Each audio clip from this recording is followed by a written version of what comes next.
তো গাইস তো আজকে আমি আমার মাকে সারপ্রাইজ দিচ্ছি।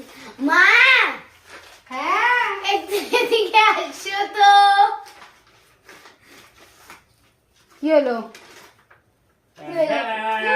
মা গিফট কি গিফট আরে সেটা তো দেখো। আমার জন্য গিফট হেডফোন। আমি তো কবে থেকে বলছিলাম ও এটাই সারপ্রাইজ। ও মাই গড, তো গাইস দাও হেডফোনটা আমি থ্যাংক ইউ সো মাচ। হেডফোনটা আমি রাখো। তুই কি ভিডিও করছিস? হ্যাঁ কেন ভিডিও করছিস?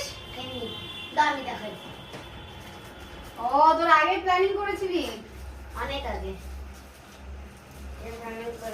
Warranty card. এটা কি এটার মধ্যে কিসে? এটা কি ব্র্যান্ডেড? কত প্রাইস? আমি দেখি এই যে গাইস ফ্লিপকার্ট।